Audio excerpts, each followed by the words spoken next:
What's up, everybody? This is the Hardwood Homies, and we're starting a new YouTube channel. We're going to start a little series today. We're going to do a little preview. We're going to start previewing some of the teams from college basketball just in preparation of the NCAA tournament. And today I think we might start with the new #1 team, Gonzaga.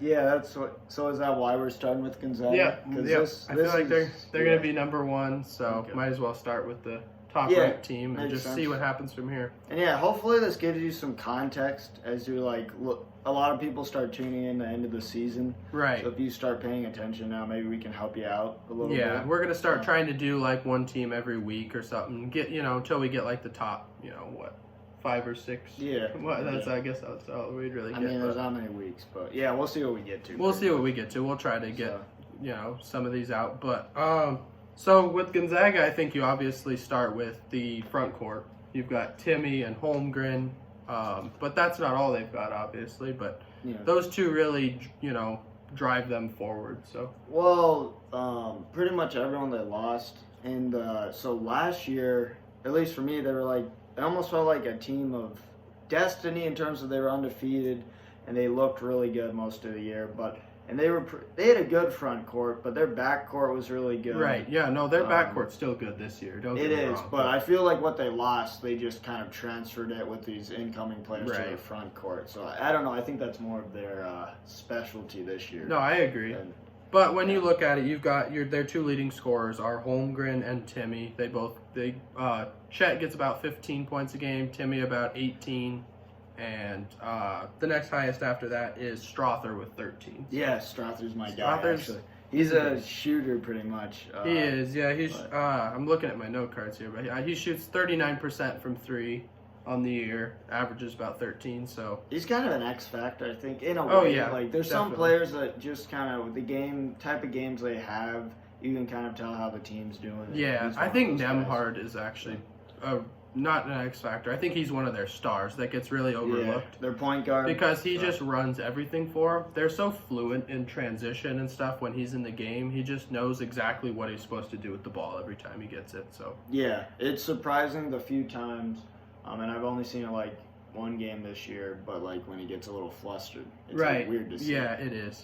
Not very often does that happen, but Gonzaga, one of the best passing teams in the nation. They're second in the nation in assists per game. Really? Okay. Behind Arizona, actually. Really? Okay, yeah. High-powered offense. They're also they're first in assist to turnover ratio too. And their pace of play, they're averaging 90 a game, and they're at 3rd in the nation, I believe. Yeah, I was looking at some of the metrics and stuff. To be as efficient as they are with the pace that they play, that's pretty incredible, especially and to limit turnovers. Yeah, what defensively, it's interesting because some teams, how would you characterize them? Because some teams, it's they're really solid defensively. They make teams make shots, essentially. They don't force a lot of turnovers, but when they force, tough shots, and they rebound pretty well. So they get a lot of defensive stops, and their offense is, their strong suit, which kind of leads them. Yeah, so I just wonder, their offense is really explosive, obviously, but is it a case of them running people out of the gym, or are they? Because sometimes the defense takes the brunt of that if you're scoring good. Right. Yeah, that's true. Another thing to note is that they're way better when they play inside out. So if they pass it into Timme and they can kick it out for a 3 or off a dribble penetration or whatever, rather than just passing it around the perimeter. Yeah. One of their struggles sometimes that you'll see when their offense isn't humming like usual is they'll just kind of pass it around the perimeter and get a little stagnant offensively, but they usually avoid that pretty well. Well, that's the thing. It doesn't make any sense for them to do that with 2 of the best front court players. Right, they don't do that very often. Chet's, he's going to be a lottery pick, top 5. Yeah. Unless something weird happens. So, and it is a weird mix because they have a good foundation where a lot of their players aren't just 5-star freshmen or anything. They have some good guys, for sure. They're definitely. I don't know. What do you think about them compared to last year's team in terms of their ceiling and? They're probably not as good as last year's team, but I don't think that their competition is as good as last year either. I don't think there's a Baylor out there this year that can like talent-wise, is quite there. Duke is up there in terms of talent for sure. Duke, yeah. No, let's. Which is a team that beat them coincidentally. Exactly. But I wanted to, talk about that game because Yeah. that was probably one of the best games of the season. Oh, absolutely. Yeah. Mark yeah. Williams. Mark Williams. That was the main thing, was that he was able to guard Chet and Timme down low, and Duke didn't have to help and bring off double teams to try to stop those guys, which eliminated Timmy's kind of passing ability. Because if you can't guard Timme one-on-one down low, you're in trouble, because he's such a good passer that as soon as that double team comes, he's going to find somebody and they're going to have a wide open shot. Well, also, Duke is very athletic. So then it's like, that's the one thing. I don't know if Gonzaga has like a weakness. Like you can say, okay, because as we talked about, they're like, it's not turnovers or anything like that, but it's if you go against an athletic team, you have a chance to beat them. It's not always, they're hard to beat. Yeah, right. I agree with that. And one of the key things in that Duke Gonzaga game was Gonzaga really struggled in transition on defense. They didn't really get back very well, which is part of Duke being as athletic as they are. They had big guys that can run the floor, and they found Williams a couple times. Yeah. And Wendell Moore he played really well. Sure. But Gonzaga, no real glaring weaknesses or anything, but they're they can be susceptible if you can force them to stand around and you can get some transition points. And I feel like they're a team, if you get them on their heels, like you have to get them early and just. And how are they going to respond to a close game? That Duke game was really the only close game that they've had all year. Alabama was kind of close that they lost, but it was near the end. Maybe. Near the end, I mean, it only ever got to like 6 points maybe, and then it ended up as like a 10, 12-point game. So. And Alabama, they just shot the ball really well. So they played similarly. Gonzaga missed a lot of shots. Alabama made quite a few shots, especially in the first half. You got to get it going offensively, because I don't think just having, they're such a good team that you can play pretty good defense and still give up quite a few points. So if your offense isn't clicking, then you're in right. Yeah, and they're so well rounded. I was looking at metrics a little bit, doing a little analytics stuff, and I see Gonzaga is first in the nation in both effective field goal percentage for their offense and defense. Meaning that if you take into account that threes are worth more than twos, is what effective field goal percentage smart is. shots kind of. Yeah. It's like a true shooting percentage kind of thing. But if you take that into account, so they're second in 2-point field goal defense and 13th in 3-point field goal defense. But you put those together and they're number one. So teams aren't making very many shots against them, and they're making a lot of shots on people. So that's obviously why they're doing so well. No, and they're 21-2 on the year. They had some big wins over Texas and Texas Tech that have aged pretty well. See how the teams have done.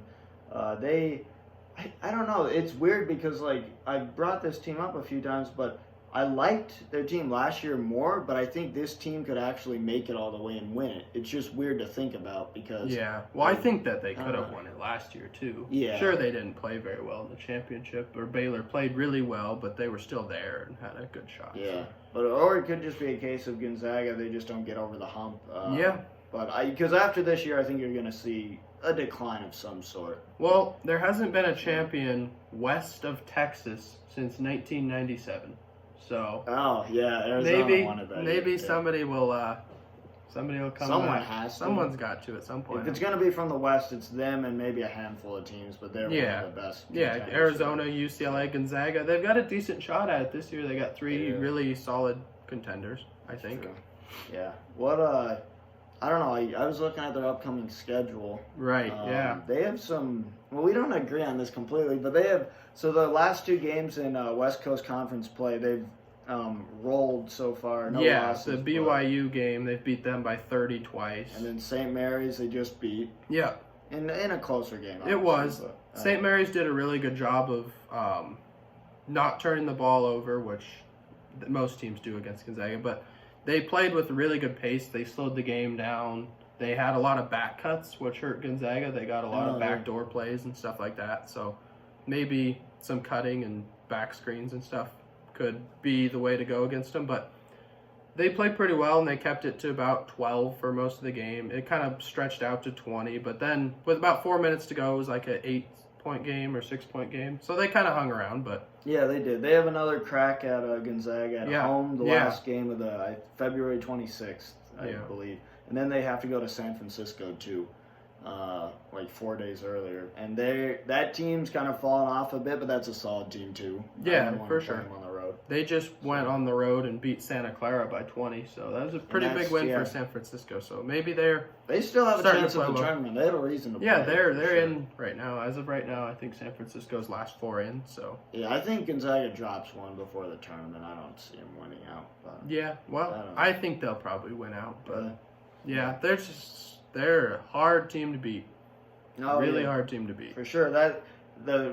When you look at the loss against the Alabama one, you could just say, okay, they didn't play good. But that Duke, that felt like a Final Four game. Yeah. So No, I I agree. don't know. That was no, they're a great team.